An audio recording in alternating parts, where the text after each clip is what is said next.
Olá, como vai? Prazer conhecê-los aqui, recebê-los em nossa fazenda. Meu nome é Rodrigo, sou engenheiro agrônomo. Eu tenho aqui uma propriedade na Mantiqueira e a gente trabalha já desde 2002, diversificando, né, cultivos e testando novas possibilidades para poder viabilizar a pequena propriedade de origem familiar, que é o que tem assim, em grande quantidade no nosso país. A agricultura familiar, a gente sabe que é a força motriz, né, do nosso economia, né? E também a gente sabe que é o problema hoje, você viabilizar uma propriedade pequena, até porque a gente não tem acesso a crédito, não tem acesso a apoios assim que inicialmente podem ajudar no desenvolvimento e na manutenção. Então a gente aqui trabalha nesse sentido, de trazer tecnologias para viabilizar o cultivo em pequena escala e trazer sustentabilidade para o produtor. Essa é a nossa missão, é a nossa tarefa nessa propriedade. E claro, viver daqui, como a gente faz. A minha família, nós vivemos dessa propriedade e geramos emprego para cerca de 20 pessoas. Então assim, ainda que seja uma propriedade pequena, ela tem uma atividade bastante diversificada. Até porque não é só produção agrícola, nós temos também a parte de agroturismo. Então nós temos a parte agrícola e temos a parte de enologia, gastronomia e também a parte de turismo, né, que seria para as visitações.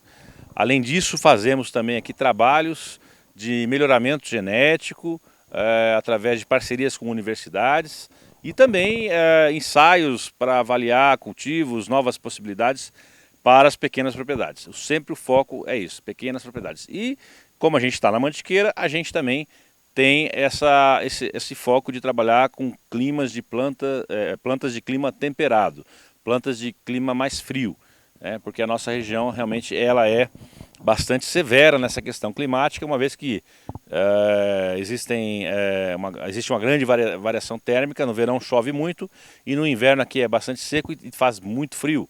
Temos mais de 40 dias de geada por ano.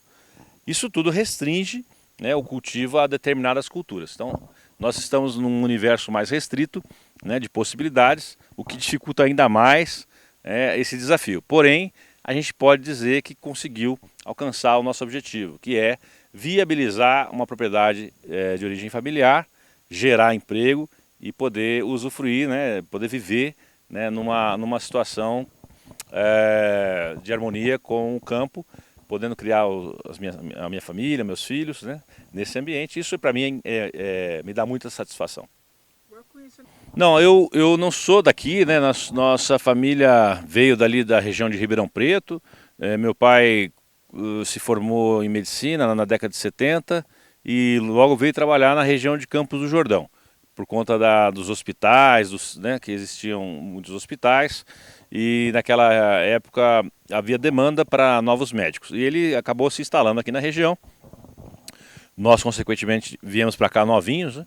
E foi nessa década ainda de 70 que ele comprou essa propriedade e passou, com o tempo, nós passava as férias aqui, não tinha nada, era só mesmo lazer. E a nossa educação foi aqui, nós fomos criados aqui. Isso foi muito marcante porque a gente passava, como eu disse, uma temporada de férias escolares e aquilo marcou a gente de querer um dia poder morar nesse lugar e poder usar o sítio de uma forma mais inteligente.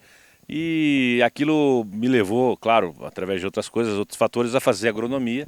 Eu acabei me formando em 96 e fui trabalhar com a vida, né, fez a gente buscar outros caminhos. Acabei indo trabalhar com café na região de Minas Gerais, o Cerrado Mineiro, até que uma crise no setor fez com que eu tivesse que abortar, né, esse projeto e reiniciar a minha vida em 2002. Quando eu reiniciei, eu tinha aqui essa propriedade, que então foi passada para nós, nossa família, meus irmãos, ainda que não tinha nada, não tinha absolutamente nenhum tipo de cultivo, exceto essas castanhas que vocês estão vendo. Essas castanhas foram plantadas ainda, né, antes de eu voltar a trabalhar aqui. E aqui foi a origem, vamos dizer, de tudo, né? Foi a primeira plantação que existia na propriedade. E as castanhas aqui ainda estão seguindo produzindo e ajudando a gente nesse processo. Não, ele, como eu disse, ele tinha aqui como lazer. Ele trabalhava bastante durante a semana e aos finais de semana vinha para cá para descansar e acabou plantando as castanhas, porque na região existem umas colônias, né, de imigrantes que se instalaram por aqui, de alemães, né, e italianos, e ingleses também. Existem aqui umas colônias assim antigas, resquícios, né, de habitação desse pessoal, e todas essas colônias, né, existiam ainda essas castanheiras já em produção, que foram certamente trazidas por eles, né, há muito tempo atrás. Como essas castanhas produziam bem, ele simplesmente tirou as plantas dali que nasciam das castanhas que estavam no chão e resolveu plantar aqui, né? Quer dizer, não é a melhor forma, porque é uma planta de pé franco, isso demora muito tempo, mas hoje, 30 e poucos anos depois, 40 anos depois, a gente tem essas plantas maravilhosas aqui produzindo muita castanha e super saudáveis, né? Mas são oriundas de plantas que já existiam aqui, que foram introduzidas pelos imigrantes. Aqui pessoal, a gente está no nosso bosque de castanheiras, né? As castanhas são árvores da família das fagáceas, que são também primas dos carvalhos. Então são árvores muito frondosas, bonitas e com um crescimento relativamente lento, porém são bastante longevas, né? A produção delas é bem grande, a gente tem aí uma média de 50 quilos de castanha por árvore. Nesse bosque nós temos aí em torno de 250 plantas, né, que foram plantadas na década de 80. É uma cultura muito interessante, produz, como eu disse, muita matéria, né, por hectare, né, muita quantidade por hectare. É importante que, do ponto de vista de mercado, a data coincida com a época do Natal, coisa que não acontece aqui. A gente tem uma colheita mais tardia, porque é uma região muito fria. Quando você colhe fora da época, a gente não tem o mercado tão forte, porque o brasileiro tem o hábito de comprar castanha mais no Natal. Nosso caso aqui, a gente tem uma produção bastante fora de época. E isso faz com que a gente tenha menor aceitação de mercado e, ao mesmo tempo, tem que buscar novas possibilidades, né? Aí eu uso aqui as castanhas no restaurante, como fazemos a massa, a farinha, fazemos a cerveja de castanha, fazemos enfim, os compotas, os doces e tudo mais. Não, a castanha ela é bastante uma árvore, né? É uma árvore bastante rústica. É claro que precisa ter um cuidado na formação inicial, um manejo, né, de adubação, nutricional é importante. O solo tem que estar muito bem preparado, o espaçamento tem que ser condizente, porque são árvores grandes, né? E aqui mesmo elas estão de certa forma, foram plantadas próximas, é preciso fazer um raleio agora. Outro cuidado que é importante ter é com alguma poda, que é importante inicialmente você fazer, para não deixar muita abertura, né, no fuste da árvore, deixar que ela fique com menos ramos saindo de baixo e formar um fuste, né, que seria um tronco elevado, para que forme a taça, para que entre a luz solar e consiga ter uma produtividade melhor. Tem sim. Na verdade aqui, veja bem, essa árvore aqui é uma árvore que daria para você ter uma ideia. Essa foi bem conduzida porque ela formou um fuste único e ela em cima ela abriu, né? Já aquela ali, por exemplo, já tem um manejo um pouco não tão adequado, porque ela saiu bastante ramo de baixo e acabou que elas competem entre si e fica difícil fazer o manejo de taça dessa forma. Então é importante formar um fuste único para que ela tenha uma produtividade melhor e os frutos também concentrem maior calibre, né? A multiplicação ela geralmente é feita através de enxertia. Você pode usar as plantas, os cavalos, através de semente e depois faz a enxertia, né, de variedades mais desenvolvidas, genéticas melhores, sobre esse cavalo, né? É um enxerto peculiar que ele pode ser feito basicamente no início da brotação. Então é um enxerto que é feito com plântulas ainda, não em cavalos grandes, né? Então é uma enxertia bastante peculiar. Nós estamos no final da época, a gente já está praticamente no terço final. A gente consegue colher bastante, mas uma coisa ainda acaba ficando no chão. Então, o próprio também solo dela é feito através dessas folhas e desses ouriços que sobram. Pode mostrar um só para o pessoal que não conhece entender o que é um. Claro, Ele abre sozinho aqui? abre.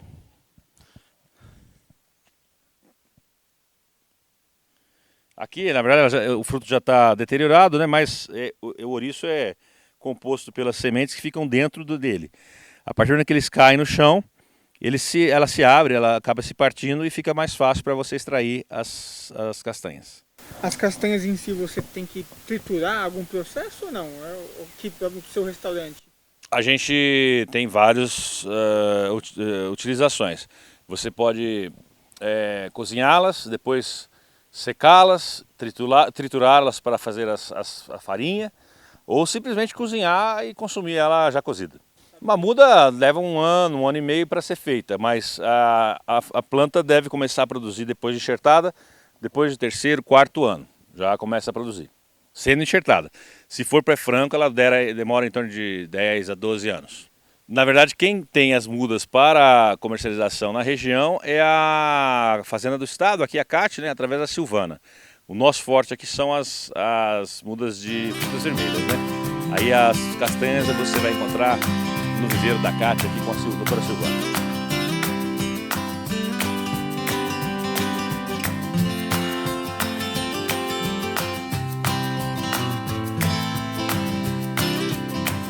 Aqui a gente tem uma pequena plantação de morangos, basicamente para atender assim, as pessoas que vêm nos visitar e que frequentam aqui o nosso restaurante. Então, é uma plantação pequenininha, né, orgânica, totalmente livre de pesticidas, né? E a gente cobre elas aqui para poder ter a segurança, né, do controle de doenças. Além do que, o manejo é feito em mulch também de plástico, onde a gente também evita o contato do morango com o solo. Então esse sistema é o sistema mais usado hoje em dia para o cultivo de morango, de maneira que você não precisa colocar defensivos, né, por conta dessa proteção, dupla proteção, tanto do morango no solo quanto da chuva na folha, né? Essa variedade aqui é a Albion, é uma variedade que tem bom calibre, sabor espetacular, né? Agora nesse momento nós estamos na entre safra dele, porque ele já produziu bastante, agora ele está começando a voltar a produzir, mas ainda agora tem poucas frutas no pé. Mas a gente aqui, um manejo bem tranquilo, bem simples, sem grandes aportes, né, de químicos, enfim, fertilizantes. É basicamente um manejo bem artesanal, caseiro, para que as pessoas possam colher um morango saudável aqui na porta do restaurante, né? Aqui vocês têm uma incidência de pragas assim? Sim, sem dúvida. A gente tem um clima muito úmido, né? Embora seja bastante frio, é propício para o morango. A umidade no verão, para o morango, ela é bastante comprometedora. Então a gente procura deixar ele sempre fechadinho para poder evitar o contato da chuva na folha. Então você tem aqui a micosferela, né? Você tem as podridões, você tem diversas doenças que são comuns nessa região, né?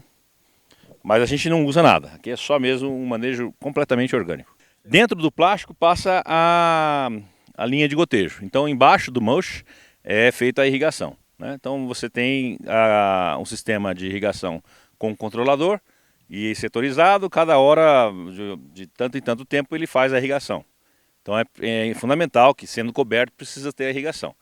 Agora a irrigação é por gotejo embaixo dessa parte de plástico que tem do solo. Já tentei algumas, a Osso Grande, a Camarossa, já tentei a San Andreas, mas eu gosto mais da Albion. Pelo menos para nós aqui ela responde muito bem.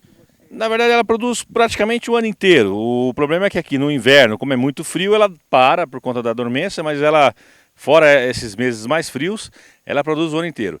Em dias muito quentes, como agora a gente está terminando o verão, começou o outono, né, ainda a produção é pequena. A melhor produção é na época da primavera, no início, né, e também na época do outono. No verão e no inverno, a gente tem uma diminuição na produtividade. Aqui a gente tem mais uma plantação de morangos, né? Tem aí em torno de 800 metros quadrados, também é uma plantação pequena, mas na mesma condição daquela que eu mostrei anteriormente. Essa planta aqui é sem uso de qualquer tipo de fungicida, agroquímico, no intuito de fornecer frutas para o nosso restaurante. Lembrando que nosso restaurante não é servido refrigerante, a gente só serve o suco das frutas daqui. Então, portanto, a gente tem a obrigação de produzir frutas de qualidade.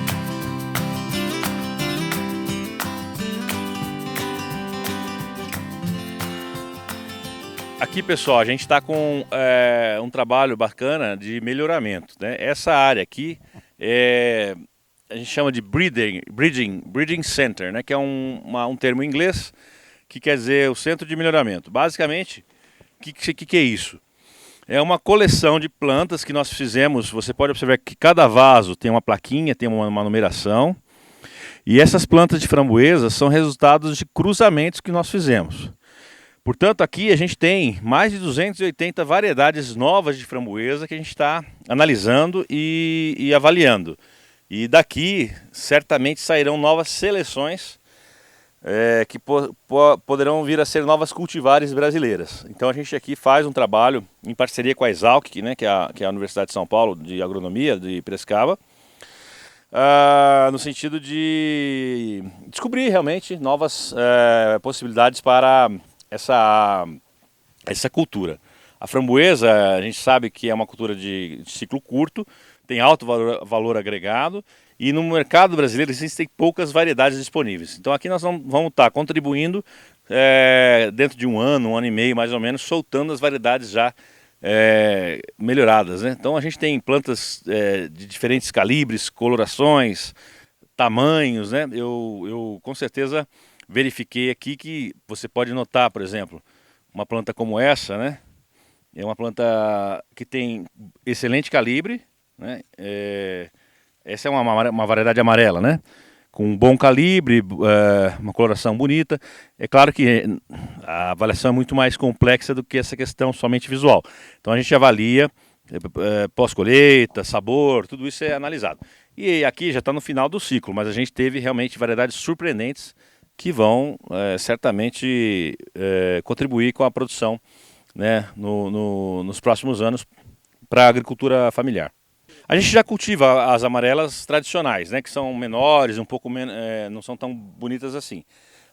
É importante você colocar no mix das variedades as cores, porque é óbvio que a framboesa mais conhecida é a vermelha, mas se você tiver 10, 20% de amarelas, né, no mercado, junto com a vermelha, vai destacar e o cliente vai ter a curiosidade de querer provar. Então ela ajuda primeiro na beleza do conjunto. Segundo, despertando curiosidade. Terceiro, porque ela é bastante saborosa e muito interessante também. Nós temos um viveiro, né? Nós somos credenciados pelo Ministério da Agricultura, a gente tem aqui a produção de mudas certificadas e essas mudas podem ser adquiridas conosco através de encomendas. As encomendas são feitas agora a partir de abril e a gente começa a entregar a partir de outubro. Então, depois a gente mostra para você a tabela com os preços e obviamente que os preços variam de acordo com as quantidades. Então, para pequenas quantidades é um preço, para quantidades maiores é outro. E isso tudo é feito através de encomendas para recebimento a partir de outubro. Correio, você evita aí pro resto do Brasil? A gente evita, porque o nosso foco realmente são os produtores. Quando a gente fala em venda muito varejo, para você mandar pelo correio, existe problema de perda, existe problema de... Às vezes demora muito tempo para entregar e aí a gente não consegue assegurar a qualidade das plantas, porque são plantas micropropagadas e são bastante delicadas. Então o foco mesmo são os produtores. A gente já tem casos de clientes produzindo na região, na Bahia, por exemplo, na Chapada da Diamantina, produzindo framboesa e amora com sucesso. É possível, porque essas variedades elas são remontantes. Isso quer dizer que ela não precisa de frio para florir. O que precisa é um bom manejo, poda, etc. Então ela vai produzir independente se teve ou não frio. A única questão que o frio é importante é mais pela sanidade e também para induzir uma certa dormência para que ela tenha um repouso. Senão ela começa a produzir direto e a longevidade da planta é muito baixa.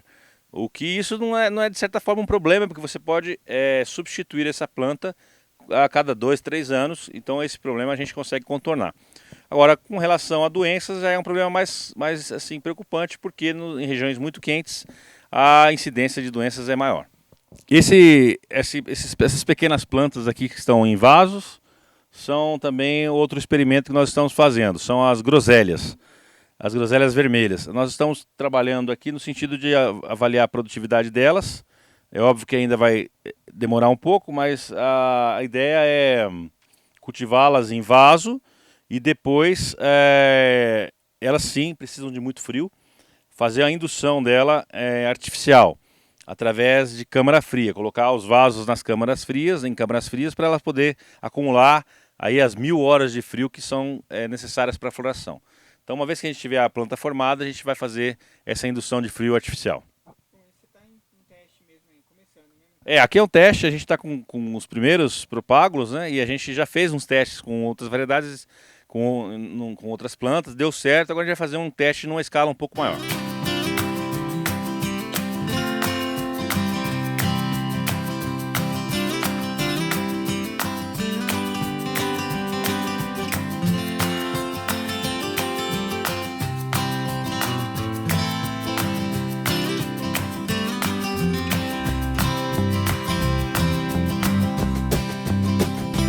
Aqui a gente está no setor de uvas, né?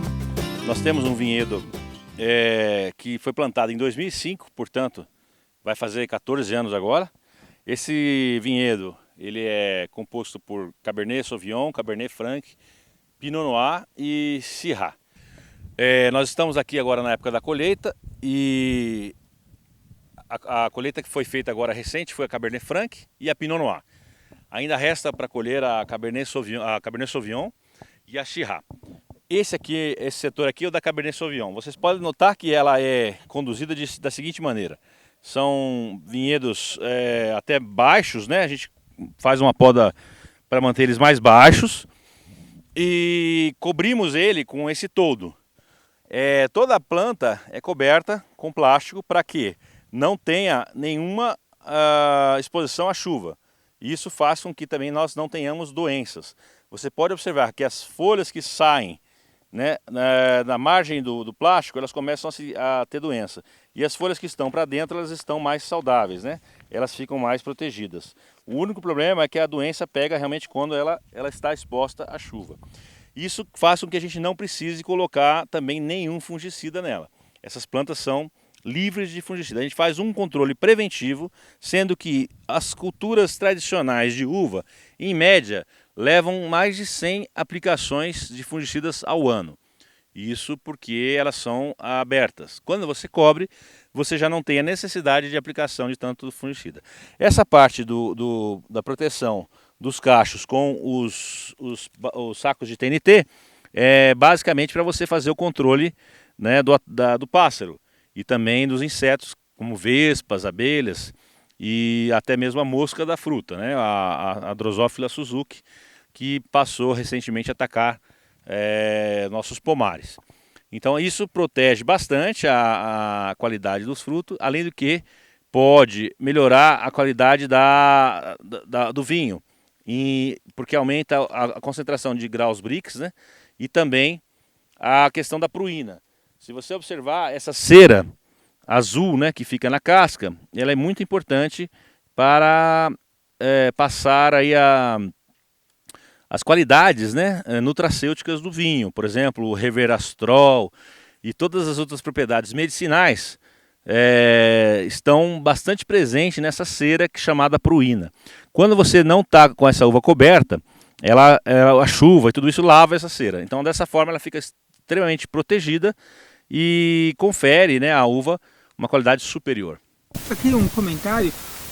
Para você, qual é a vantagem de ensacar ao invés de repente colocar proteção lateral? O que seria, Rodrigo? Eu prefiro o ensacamento. Eu tenho até um trecho ali que foi feito com a proteção lateral. Mas o ensacamento melhora a maturação dos bagos da uva e aumenta em 2 graus Brix em relação a você colocar somente o véu. Porque ele, de certa forma, permite a transpiração, mas acaba que abafa um pouco aqui a movimentação do ar e isso gera o quê? Um acúmulo de açúcares em maior quantidade. Então a uva, quando você tira do saquinho, ela fica bem mais bonita e também mais rica em açúcar, pelo menos no que eu notei, em 2 graus Brix em média acima de quando não é colocado o saquinho. Aqui como que você faz a poda assim, Rodrigo? Esse aqui é o sistema, esse sistema de condução a gente chama de sistema de cordão esporonado, né? A gente mantém essa aqui é, vamos dizer, os troncos principais, né? O T, né? Que a gente forma. E ao longo do ano a gente vai conduzindo esses esporões. Por exemplo, cada esporão desse daqui, ele solta 2 a 3 galhos. Eu deixo sempre um por cada esporão. Então normalmente são 4 por lado. Por exemplo, eu deixo aqui, vamos por aqui, 1, 2, 3 e 4. E eu deixo um ramo, uma gema para cada esporão. Às vezes deixa 2, se você tem o risco de uma geada. Então, por exemplo, eu posso podar aqui. Se der uma geada, ainda tem outra gema aqui embaixo. Então é que agora não dá para fazer a poda porque nós estamos com os ramos. Mas a ideia é que muito desses ramos aqui saem na época da poda. Então ela fica bastante bem característico. 4 pontos, né? 1, 2, 3, 4, com 2 gemas desses brotos novos em cada ponto, para garantir que se houver uma geada, se queimar uma gema, tem a segunda. Você faz algum tipo de renovação do parreiral assim, Rodrigo? A gente vem, a cada ano que passa, por exemplo, vai subindo demais, né? Que nem aqui, por exemplo. Aqui você tem, ó, já foi podado aqui, depois foi podado aqui, depois foi podado aqui, né? Esse ano teria que podar aqui. Isso vai fazendo com que ela suba muito. Então a gente tira um ou outro, vem e pega um ramo que saiu lá para baixo e corta aqui, por exemplo. Aí você consegue abaixar esses nódulos, né, que vão se formando. Mas isso é feito de forma intercalada, porque senão também o risco de ter uma perda muito grande na produção é elevado. Agora os pomares são jovens, né? A gente está com 13 anos, não é uma coisa assim muito necessário para fazer a renovação. Todo o seu foco aqui é mais pro vinho, ou você tem uma uva de mesa aqui também? Não, aqui basicamente são uvas viníferas. A gente faz vinho para o nosso consumo, né? O consumo aqui local.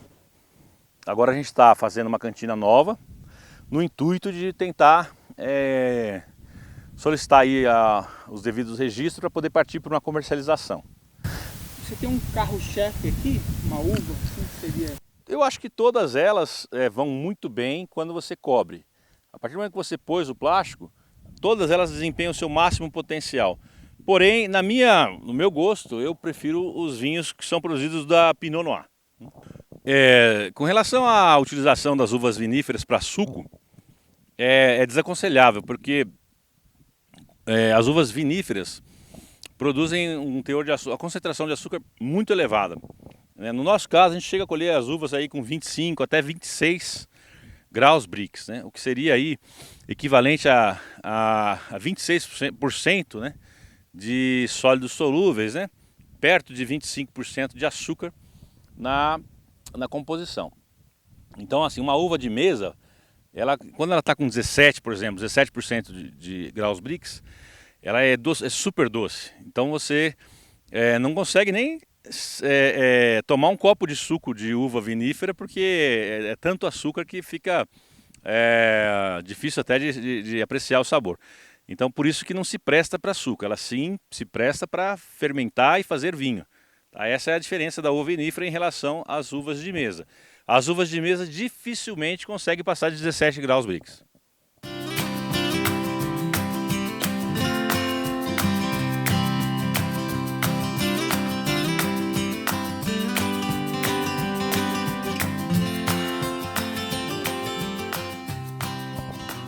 Pessoal, aqui a gente está na área de lúpulo, né, que é a plantação do lúpulo Mantiqueira.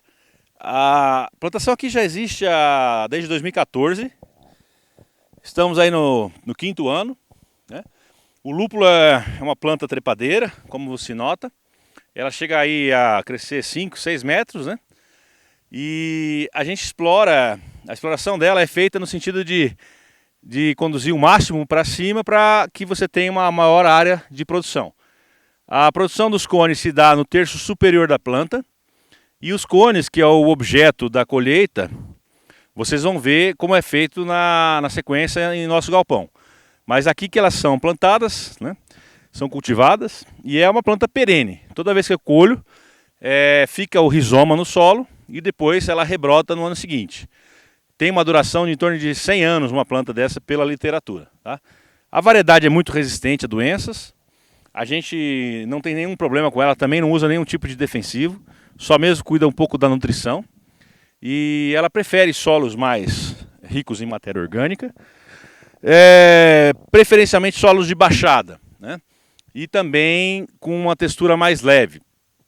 É possível cultivar também o lúpulo em solos mais arenosos. A variedade mantiqueira tem uma característica muito interessante de aroma, para entregar bastante aroma para a cerveja, e também um teor de alfa-ácido em torno de 6%, o que é também muito interessante para a questão do amargor e do sabor da cerveja. Como eu disse, é uma planta bastante rústica, não tem muito trato cultural, só mesmo a condução e evitar o excesso de brotação, porque senão ela acaba se auto-sombreando. Como é uma planta que está diretamente ligada à questão da insolação, se você deixar crescer muito, ela vai produzir muita ramada e vai prejudicar a sua produção. Mas por curiosidade, como que você controla a brotação do solo? Você consegue, são vários ramos que saem. Se você vir podando, não deixar sair muito ramo, veja bem, um pé como esse, pequenininho, né? Você aqui, ó, tá só uma rama. A outra até foi praticamente cortada, tá vendo que ela já está até seca, porque nós cortamos. Olha como ela produz bem, né?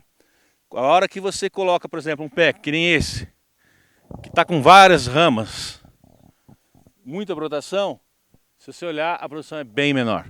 Então é melhor, vamos falar assim, o fininho.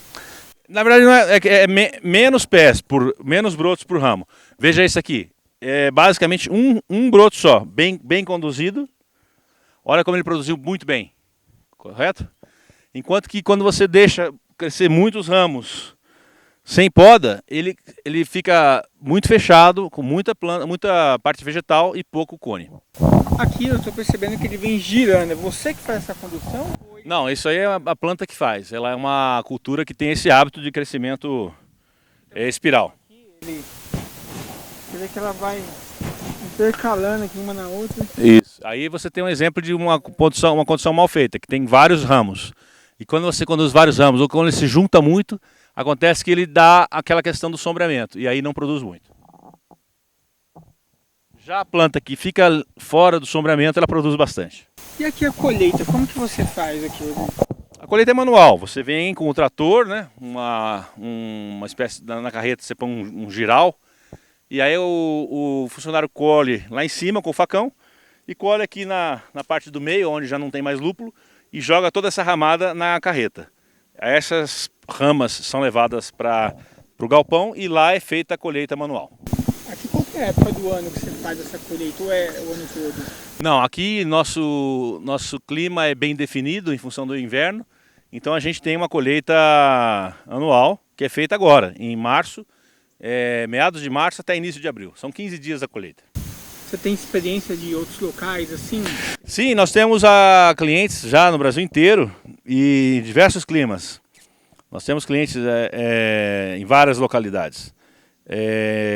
Lugares quentes, né? Por exemplo, a produção dele se dá mais cedo, em meados de dezembro, janeiro, e depois é feita uma poda e ele dá uma segunda colheita em maio, junho, ainda no final do outono, vamos dizer assim. Então é preciso tirar 2 safras no ano em lugares mais quentes. Cuidado para você aqui, Rodrigo. Tem alguma preocupação assim específica? O importante é isso, é evitar a concentração de muita planta, de muita brotação. Então, e não utilizar muito adubo nitrogenado também no ciclo, né, para que não fique muito enfolhado.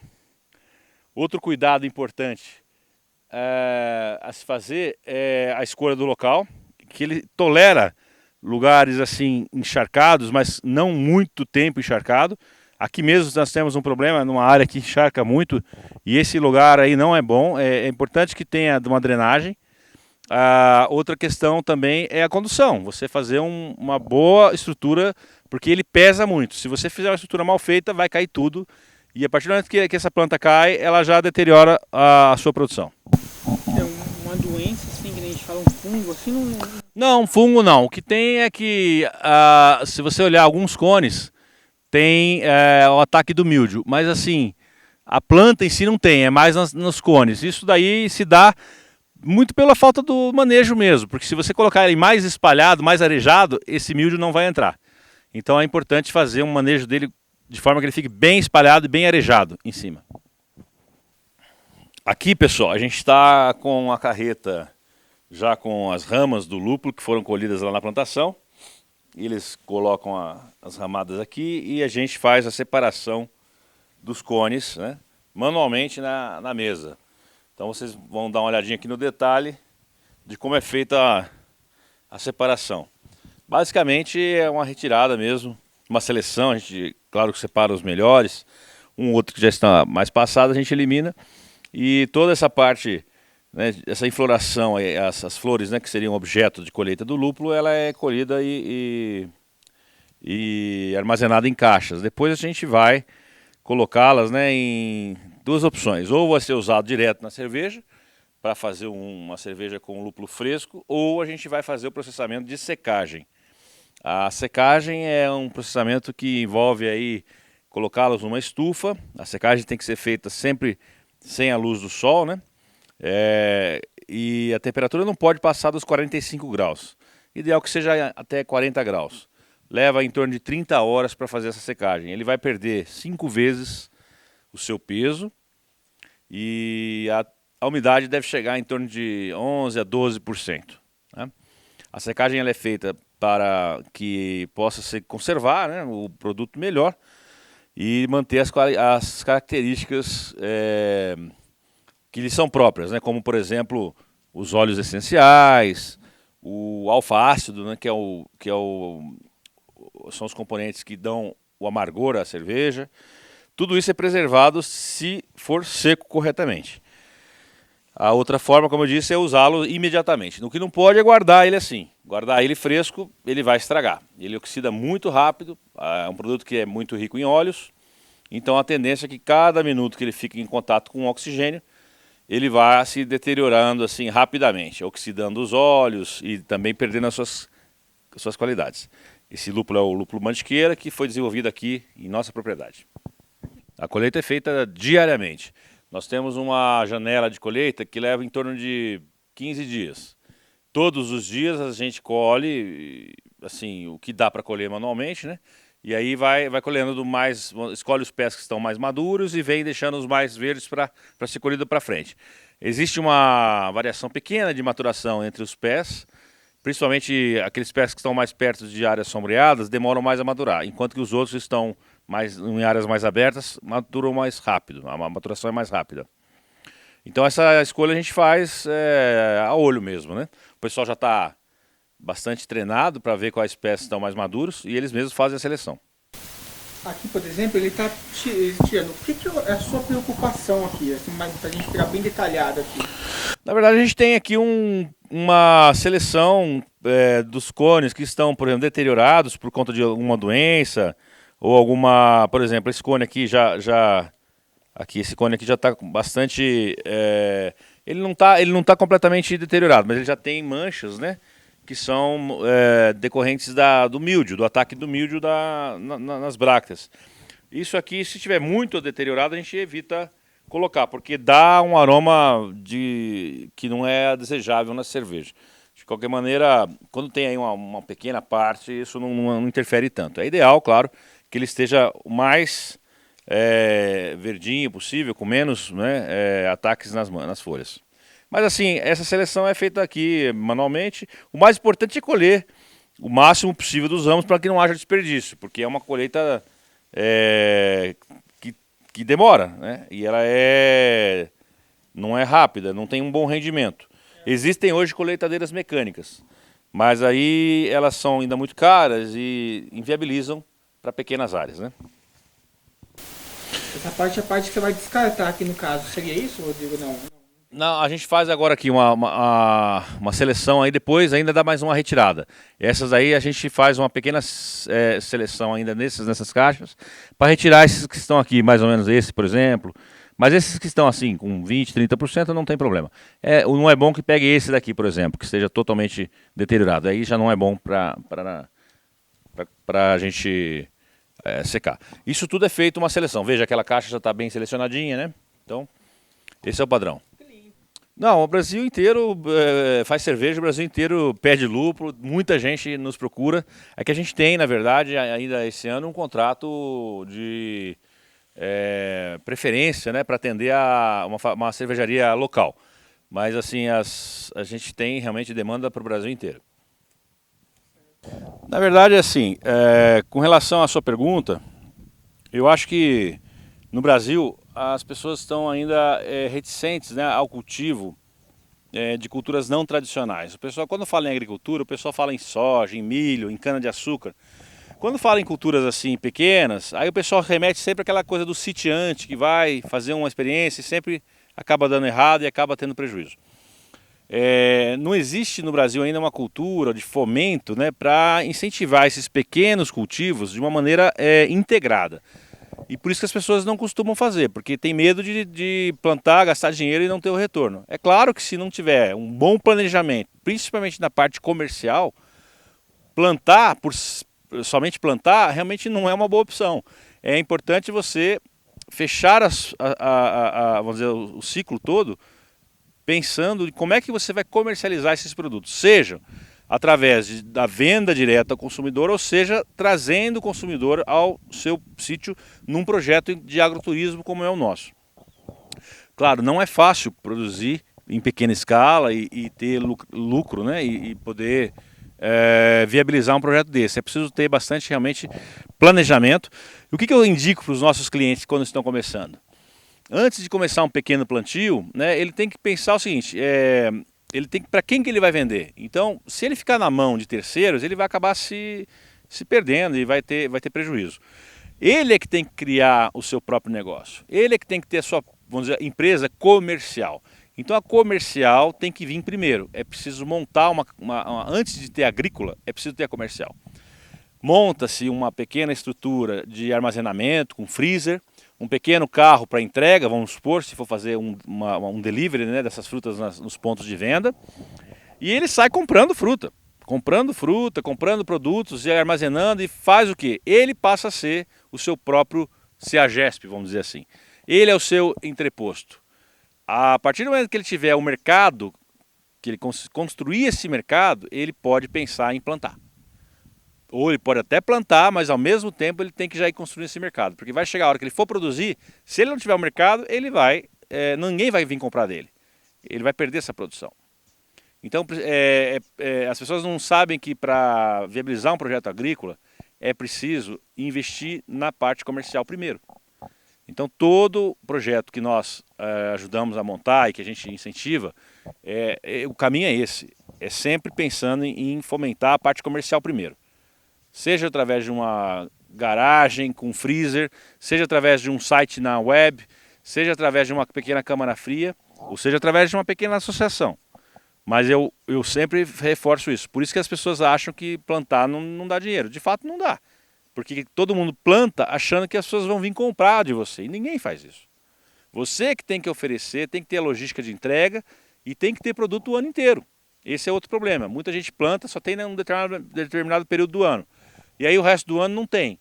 Então o que acontece? O comprador quer saber de produto o ano inteiro. E entregue na sua casa, na sua loja, quem compra. Só que o produtor não sabe disso. E aí ele fica o quê? Refém dessa inércia, né? Que é a falta de ter o seu cliente, de ter a sua carteira de clientes montada. Aqui no caso, você pode citar de repente alguma dificuldade que você teve no começo aqui, Rodrigo? Foi justamente essa, a gente não tinha para quem vender. Tinha produção e eu levava as produções ali para os atacadistas, para os bandejos, como chama lá, para os varejões, né, os hortifrutis. E Primeiro que ele olhava e falava, esse produto aqui eu não quero porque eu já tenho, né, tá na safra, eu compro de outro mais barato. Quando pegava, ele às vezes nem sequer me pagava e deixava consignado, né? Então eu falei, eu não vou conseguir viver disso, né? Foi aí que eu comecei então a trazer o cliente para a minha fazenda. Então eu montei uma lanchonete na época, um pequeno, não era um restaurante, e comecei a, em vez de vender a fruta pro sacolão, pro hortifruti, eu comecei a fazer suco aqui e geleia. E então as pessoas vinham comprar os sucos e geleias aqui e ofereciam um programa, um passeio. Então assim, foi aí que começou a inverter as coisas. Aí começaram, esse cliente começou a voltar, a indicar. Quando eu via não tinha mais fruta para vender. Eu comecei a comprar dos meus vizinhos para poder complementar a minha produção o ano inteiro. Porque a minha produção sozinha não estava sendo suficiente para atender a minha demanda. Então essa é a indicação. Primeiro você cria a demanda. Depois você corre atrás da oferta. Porque você pode não ter a sua produção, você pode comprar de produtores vizinhos, né? E às vezes é até mais interessante você comprar na safra, que você acaba comprando barato, armazena essa produção para você ter o ano inteiro, que é o outro grande negócio, vamos dizer, para você ter produto o ano inteiro e também melhorar a condição do preço. Porque quando você trabalha com produto sazonal, na safra os preços caem muito. E se você tem esse produto guardado fora de época, você consegue ganhar dinheiro em cima. Agora, é óbvio que isso é uma receita mais complexa do que esse conselho. É apenas o caminho que a gente está indicando.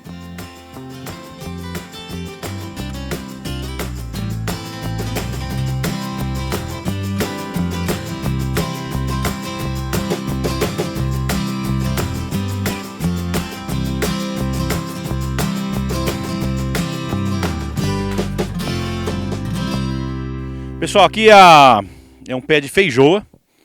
Feijoa é uma planta muito curiosa. É uma planta brasileira, nativa nas nossas matas de altitude. Vai até o Rio Grande do Sul, até o Uruguai, aí você encontra ela. Essa planta é muito cultivada hoje fora do país. O maior produtor de feijoa é a região fica na Nova Zelândia, e na Austrália também. Eles exportam para o mundo inteiro, né? E nós brasileiros não conhecemos muito bem essa fruta. Ela é uma planta da família das goiabas, né? Uma mirtácea. O nome científico é feijoa celowinia. O outro nome dela é Aca celowinia. O que ela tem de interessante? Ela é uma planta muito resistente à geada, bastante produtiva, né? Um pé desse aqui, quando adulto, chega a produzir aí uns 50 quilos de fruta, né? E ela tem um sabor assim extremamente exótico, né? O que a gente tem que mostrar aqui, a tesoura tá aqui.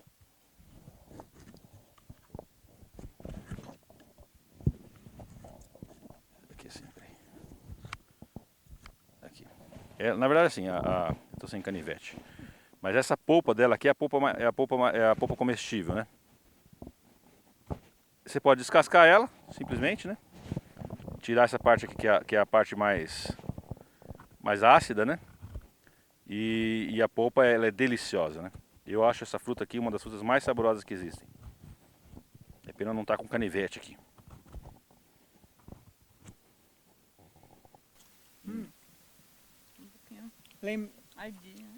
Aqui pegou uma azeda. Lembrando, Vou pegar uma madura aqui pra você. lembrando que ela puxa uma De? poda de... Por enquanto não, a poda é muito parecida com a goiaba. Você pode fazer a poda também nos ramos que já produziram. E a gente está deixando ela crescer livremente para poder. Aqui, isso aqui tá, deixa eu ver. Ó, essa tá docinha. Aqui tem bastante. Ó. A feijoa tem assim, alguns viveiros que produzem ela. Por exemplo, você tem aqui acho que já acabou. Você tem aqui uma boa. A CAT tem, o viveiro você vai achar, sabe aonde? Naquele viveiro de Limeira, a Dierberger. Né? Na Europa, por exemplo, é uma fruta da vez, vamos dizer assim. Olha o aroma que ela tem. Olha, cheiro bem... Bem gostoso, né? Agora aqui em cima, a gente tem uma plantação de avelãs, tá? Essa parte aqui de cima são as avelãs. As avelãs é um experimento que a gente está fazendo. Ela é uma planta de alto requerimento de frio. E ela está com um problema de polinização que nós estamos ajustando. Ela é uma planta dioica, ela produz as flores masculinas e femininas. No entanto, existe uma diferença na abertura dessas flores. Ela abre a flor feminina primeiro, para depois abrir a flor masculina. Então ela não se poliniza. É importante que haja um polinizador que tenha a flor masculina que se abra antes. Nós conseguimos esse material e agora a gente vai começar a testar a polinização. Ela produz, dá fruto, só que o fruto está ficando xoxo. Então agora, com o próximo ano, nós estamos na expectativa de conseguir tirar os primeiros frutos já granados de avelã. Aí qual que seria a época, no caso dela, assim, de produção? Ela produz em dezembro. Mesma coisa, tem algum cuidado específico? Eu vi que você plantou várias aqui. Aí são cultivares diferentes. A gente está avaliando para ver diferença de potencial. Então a gente ainda não sabe porque não está conseguindo vingar a polinização. Aqui você sabe dizer as variedades cultivares que você tem, Rodrigo? Tem a Tonda Gentile, tem a Tonda Gifonda, tem a Fertil de Nottingham, são variedades europeias. Aqui, pessoal, a gente está dentro de um bosque nativo, né, de araucária e pinho-bravo. Esse tipo de vegetação nativa aqui da região é chamado de floresta ombrófila mista. É uma floresta, é um bioma típico da Mata Atlântica, da região de altitude, e é constituído basicamente por essas duas plantas, que são as duas únicas coníferas, ou seja, dois pinheiros de origem brasileira. Não existe outro pinheiro que seja nativo do Brasil que não essas duas plantas. O pinho-bravo, que é o Podocarpus lamberti, e a araucária, que é a araucária angustifolia. Ela está sempre presente, sempre junto. O pinho-bravo e a araucária. Aqui é uma área que você mantém de compensação, seria isso? Nós temos vários bosques, né, de preservação. Entre as plantações eu tenho as áreas que são as áreas de preservação para justamente gerar um equilíbrio de praga e doença, né? Porque, querendo ou não, se você tirasse essas matas, você teria um foco muito maior de doença nas suas plantas, né? Nas pragas principalmente.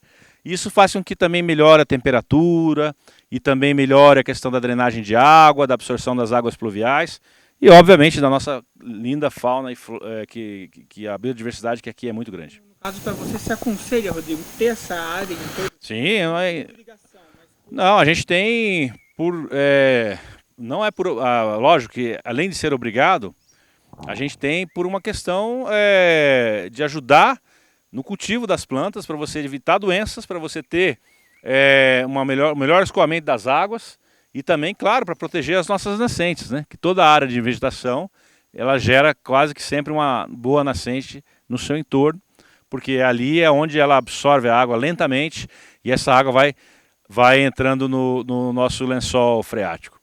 Então é uma obrigação e um dever e obviamente é uma maneira inteligente de você produzir de forma sustentável e em equilíbrio com o meio ambiente.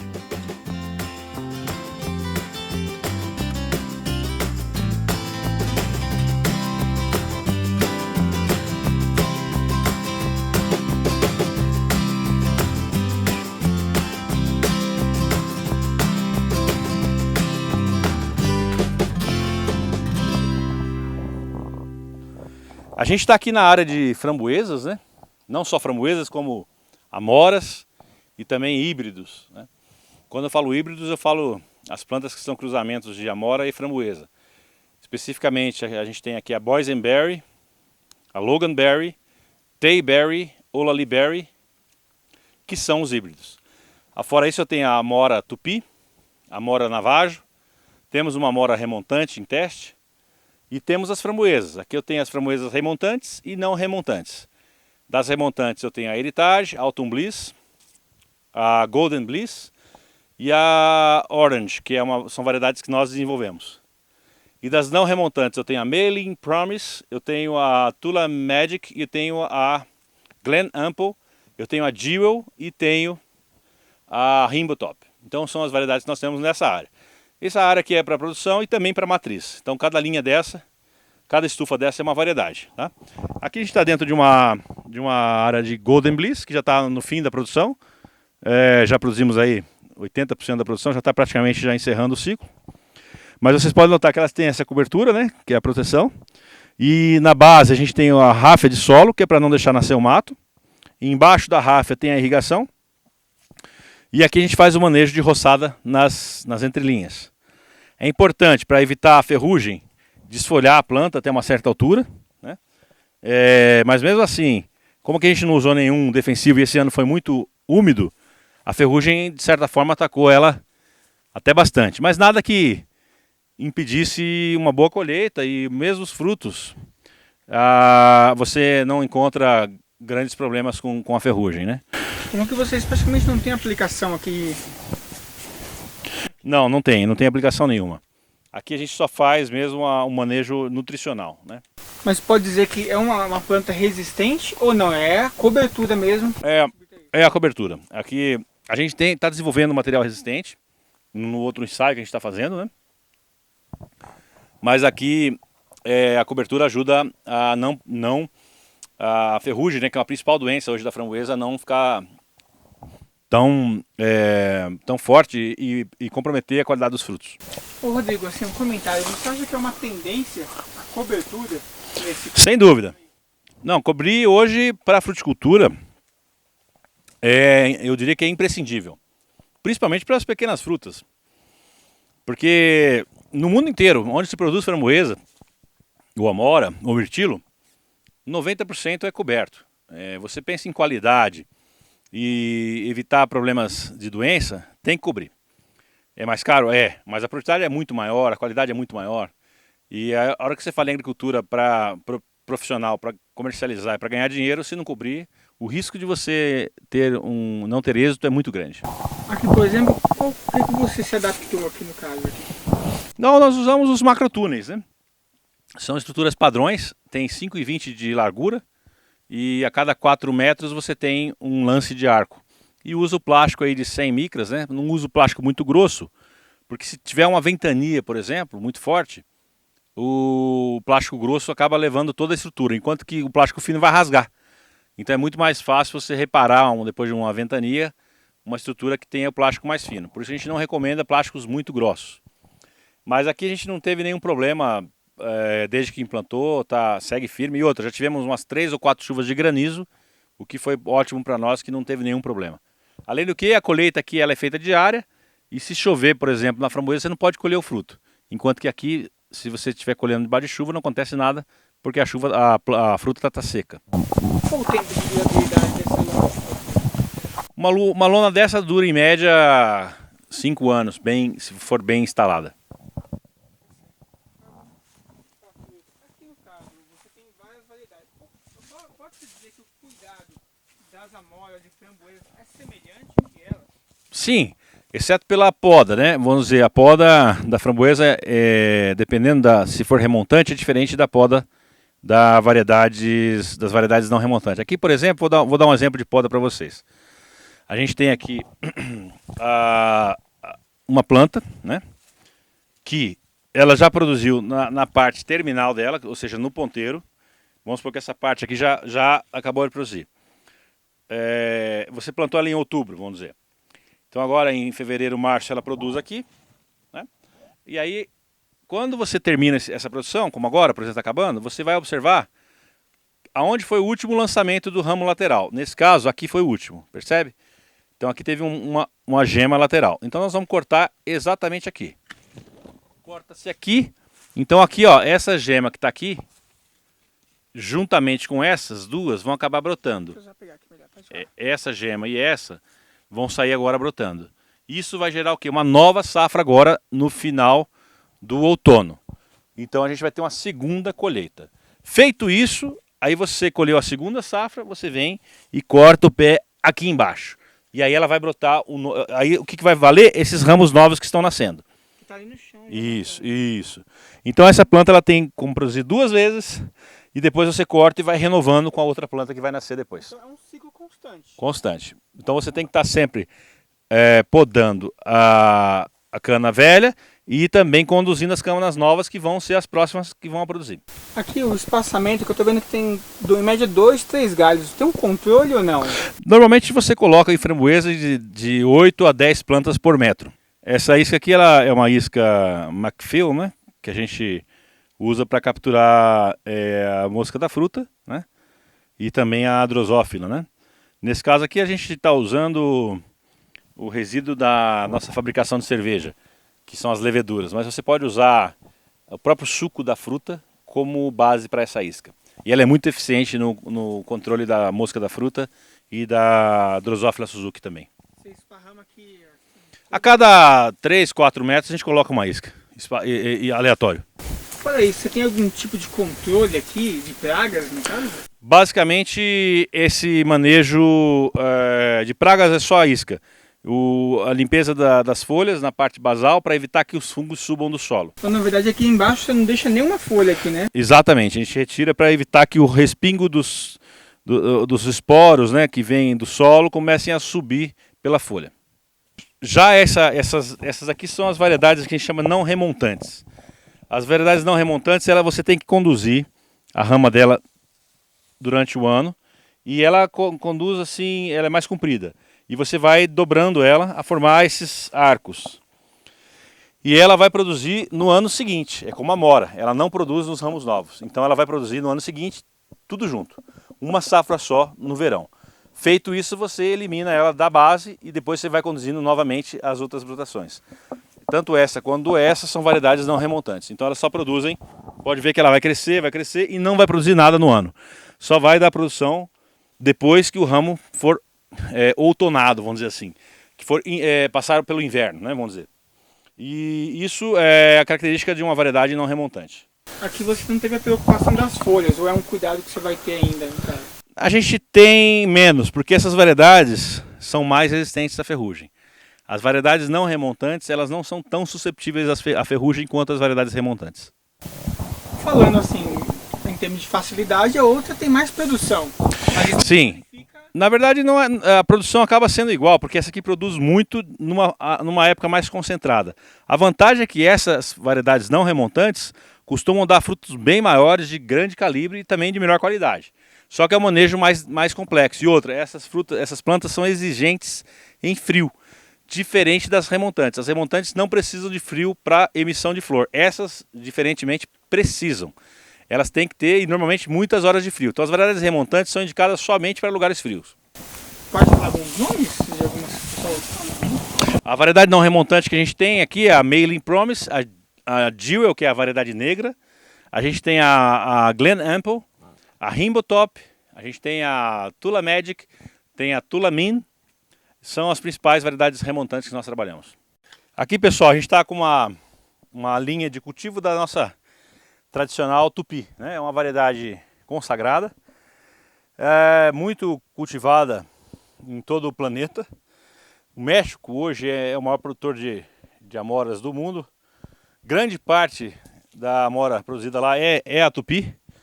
A tupi, vocês sabem, é produzida no Brasil desde aí da década final da década de 80, né?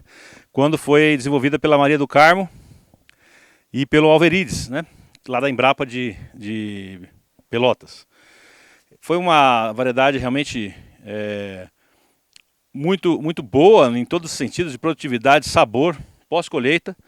Tanto é que hoje ainda, mesmo com essas variedades novas que foram lançadas, ainda é a variedade mais cultivada e mais pedida pelos nossos clientes. Ela tem exigência frio também? Tem, ela tem uma certa exigência frio, ela produz em lugares mais quentes, mas é preciso fazer uma indução artificial, né, induzir a dormência artificialmente, porque ela é uma variedade não remontante. Mas ela não precisa de tanto frio, ela precisa de um requerimento baixo de horas de frio.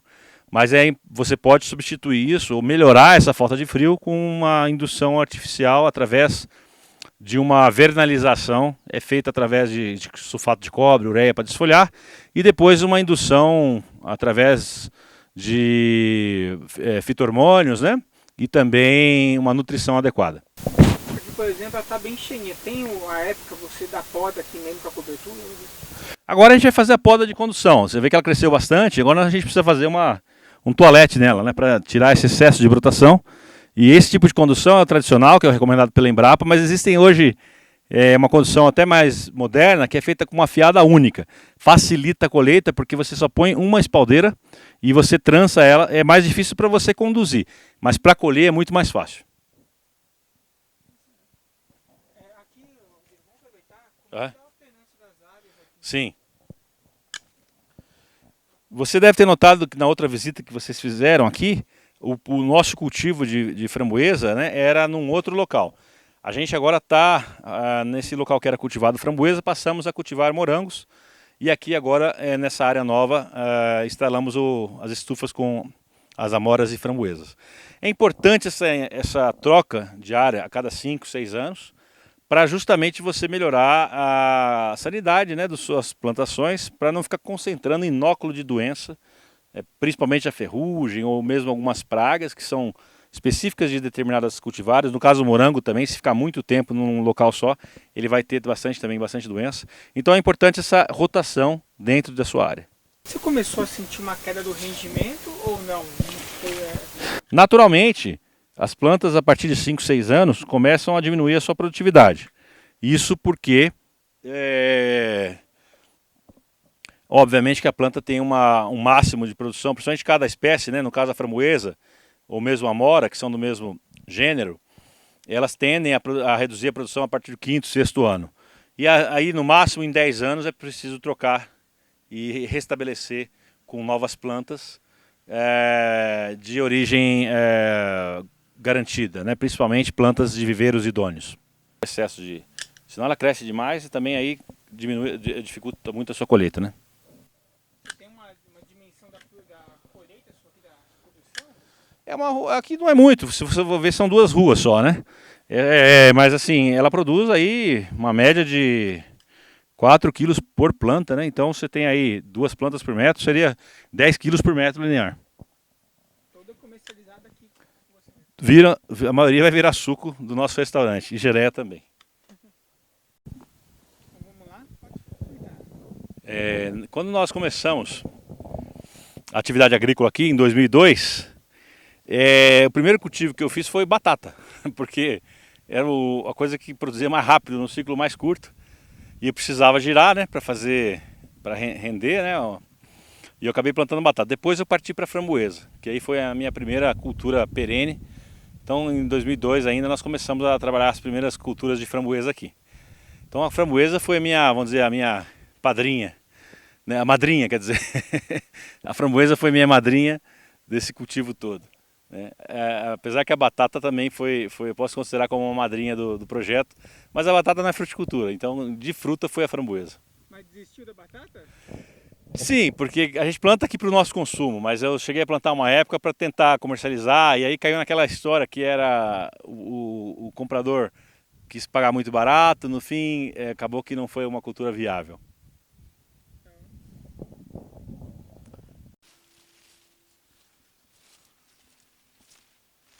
Aqui a gente tem um exemplar de Vitis muscadinea, que é uma uva que não dá encaixe, ela dá assim 2, 3 bagos, né, por racimo, e às vezes até uma, né? Parece até uma jabuticaba assim, né? A curiosidade dessa uva é o seguinte, ela é bastante resistente, ela é uma uva muito rústica e muito resistente à doença, ela pode ficar exposta ao tempo, não dá doença.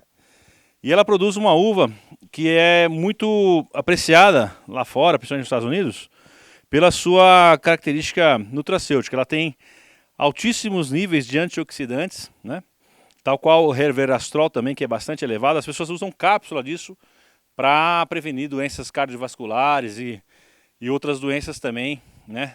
Relacionadas ao sistema circulatório e também a diabetes. Então nos Estados Unidos é bastante utilizada para o controle dessas doenças. No Brasil ainda é pouquíssimo conhecida. Agora o que é vantagem é a resistência, ela não dá doença. Aqui é um lugar que chove muito e pode olhar, ela não está produzida, o único dano que ela tem foi do granizo que sofreu uma chuva de pedra. Fora isso você não vê nenhuma lesão na folha. Tem algum uso para você hoje, assim, no seu... Hoje nós consumimos a fruta, né? E também dá para fazer suco e até mesmo, se quiser, um vinho dela fica bastante agradável. Nos Estados Unidos se faz bastante vinho com essa uva. Não é vinífera, tá? Ela é Vitis rotundifolia, porém ela tem características de sabor muito agradáveis e para fazer doce, geleia, mas sobretudo é a questão farmacológica. Ela é uma planta muito medicinal. E também você tem mudas dela? Sim, a gente faz também mudas dela, sob encomenda.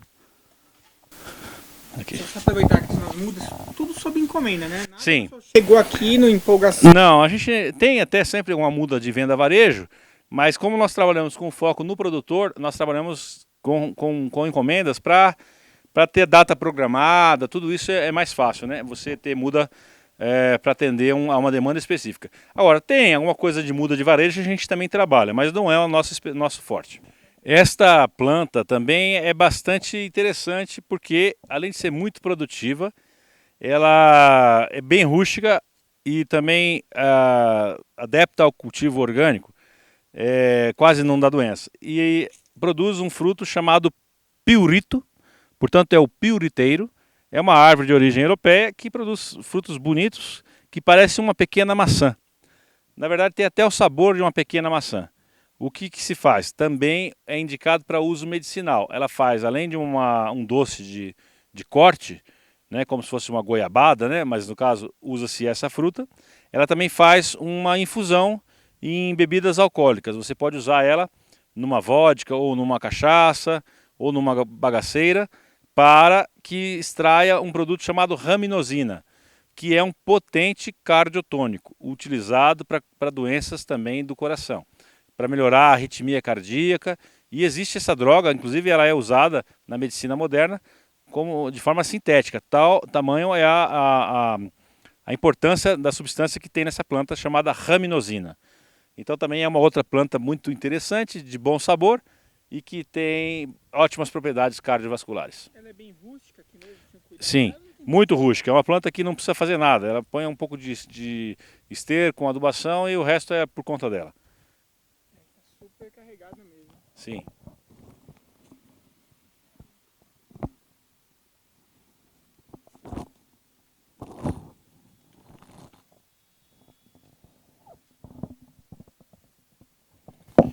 Pessoal, isso aqui, tá vendo esses bagos aqui azuis, né? Essas frutinhas aqui de coloração azulada? Essa planta é a junípero, que produz o conhecido zimbro. Ele é um tempero, né? E é uma planta muito apreciada para fazer também a bebida chamada gin. Então, através dela que é feito o gin, tá? Esse é um Juniperus communis. É uma planta bem rara, embora o nome seja comum. Na Europa ela é bastante comum, mas no Brasil acredito que ainda não tenha cultivo. Sabe onde que tem cultivo disso aí que a gente pega? Bonsai. Pode ser, mas o junípero que tem de bonsai é diferente desse e ele não produz, né? Existem as tuias juníperos, né, que são mais para bonsai. Esse Juniperus comum, ele é realmente ele é mais indicado para cultivo de árvore. Tanto é que ele para bonsai ele tem um espinho aqui na folha em formato de aculho e ele é bem agressivo. Agora esse produto aqui é muito nobre, muito usado tanto para especiaria quanto para a produção do gin. Você usa ele aqui também? Sim, a gente faz o nosso gin aqui para os nossos aperitivos aqui. Mas o cliente aqui, ele está bem servido, né? Tem de tudo aqui, viu? Não, é gostoso, pode provar, ele tem uma resina bem gostosa. Aqui, pessoal, tem um trabalho experimental, né? Que é uma curiosidade. Esse é um carvalho, né? Uma planta de carvalho, é o Quercus sessile. A gente aqui tem esporos de trufas inoculada nele. Tartufum melanosporum. É uma ectomicorriza, aliás, é uma endomicorriza. Perdão, uma ectomicorriza que se instala nas raízes do carvalho, de maneira que é um consórcio. E a gente está testando para ver se consegue produzir a trufa brasileira, né? A trufa é um fungo muito utilizado na gastronomia internacional. E existem trufas na Europa toda e alguma coisa já no Chile, que a gente já conhece alguns plantios de plantas inoculadas. E nós estamos testando pela primeira vez aqui. Eu tenho 10 plantas de carvalho inoculada com esse tipo de fungo. Tá com o olho de fora. Consigo aqui. Ela viu que a gente tá aí, ela deu uma disfarçada. Tá com o olho de fora. Mas no buraco mesmo? Ela faz no chão, né? Morde. Não. Essa aqui é a mirim? Já tá Mirinzinho coroado, só não vai conseguir ver Onde muito. que tá, gente? Ela faz embaixo da terra. E já que ela sai aí agora. Ela tava fazendo um fuá, a hora que eu cheguei, eu vi ela movimentando. Que ela viu que a gente ia vir. Aí ela saiu aí. Vamos lá. Aqui a gente tem algumas caixas de abelha, né? é normal colocar caixas por todo o terreno para a gente poder melhorar a questão da polinização. Então é importante que se tenha num cultivo abelhas para ajudar nessa questão. E o mel, evidentemente, é retirado e comercializado aqui em nosso restaurante. As abelhas aqui, quais são as abelhas que você tem aqui na sua propriedade? A gente trabalha com as apis, né, do gênero apis, que certamente são africanizadas, né? Não existe hoje você falar que tem abelha Europa no Brasil, porque já está tudo já, de certa forma, já foi cruzado. Então a gente tem a gênero apis, porém africanizada. E tenho também as abelhas meliponídeas. A gente tem uma criação de manda-saia em pequena escala também para o nosso consumo aqui do próprio restaurante, para os pratos mais elaborados. Rodrigo, no caso aqui da apicultura, para uva tem algum interesse também, no caso? A uva a gente não percebe que tem tanto demanda de polinização, porque o mecanismo de fecundação dela já é outro, né? Já, por exemplo, a castanha é muito importante, as frutas de caroço, no caso as ameixas, as peras, a framboesa, a mora, o morango, é muito importante a polinização. Sim, a manda-saia, ela não tem ferrão, né? Então é uma abelha dócil, o que permite que as pessoas cheguem perto, possam contemplar, né, apreciar aí o comportamento delas, né? Elas são abelhas bem dóceis e não fazem nenhum mal para quem chega perto. Essa pedra verde aqui, qual que é o intuito dela? É aquecimento, alguma coisa? Isso, aqui na verdade é um sistema de aquecimento que a gente põe no inverno, porque aqui faz muito frio e existe um controle de temperatura para elas. Aqui a gente faz a cerveja, né? A cerveja que faz com o nosso lúpulo, que é produzido aqui, nesse espaço, e aqui também os tanques de fermentação das uvas. Então nesse espaço aqui é a nossa cantina, vamos dizer, que a gente produz o nosso próprio vinho e nossa própria cerveja. Obviamente que aqui a gente está ainda em obras, está ampliando aqui esse local e melhorando as instalações, e a gente deve estar agora iniciando o processo de registro, né, para poder comercializar o vinho em breve. A gente com o tempo vai poder encontrar um nome assim, que vai saber que é o seu? Certamente, os vinhos Entre Vilas logo deverão estar no mercado, uma vez que conseguirmos aí o seu registro e também conseguirmos a licença no Ministério da Agricultura. Pessoal, aqui é o nosso restaurante, né? O restaurante Entre Vilas, que fica localizado aqui na propriedade, e é através dele que a gente dá vazão para os nossos produtos. Tudo que é produzido aqui na fazenda é utilizado no preparo dos pratos aqui, né? Do nosso dia a dia. Nós funcionamos sempre aos finais de semana e feriados, com reserva, né? Antecipada. É uma sequência de 6 pratos que nós servimos aqui. É um menu com confiança e somos adeptos ao movimento Slow Food, que preserva, né, a questão da localidade, né, da identidade regional. Nós valorizamos os produtos regionais, além dos nossos produtos, compramos muitos produtos do entorno da região. As receitas são preparadas sempre com o foco no ingrediente local. Tá? Aqui nós temos uma parrilha que fazemos os nossos cordeiros, né, e os assados. É uma parrilha ao estilo uruguaio, que usa somente lenha. Aqui é o lounge, né, onde as pessoas ficam, às vezes com os pets, que gostam de vir aqui com os pets. E aqui dentro do salão, a gente comporta até 60 pessoas bem assim, confortavelmente.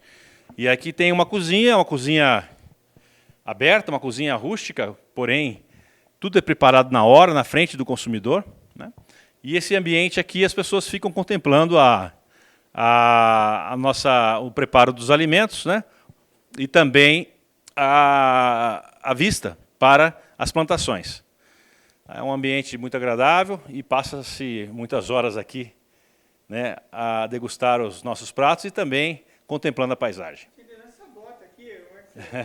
Esse aqui é um tipo de copo especial, chama Beerstiefel, que é um copo que se usa muito na Oktoberfest para tomar cerveja nele. Os produtos são todos de vocês, aqui a pessoa pode comprar, levar. Muitos produtos são nossos e muitos produtos são da região. Os embutidos, os queijos são da região, o café da região. O que é nosso? São os méis, nós também temos a produção das geleias que nós produzimos aqui E também o lúpulo que é produzido aqui, a gente comercializa. Alguns produtos sazonais, como a castanha, a framboesa, é tudo vendido aqui fresco também, né, na ocasião da chegada. E o azeite também que produzimos aqui também é comercializado no local. Para fazer a reserva, deixa eu... Para fazer a reserva, basta entrar no site entrevilas.com.br e lá você tem o link para fazer a reserva conosco.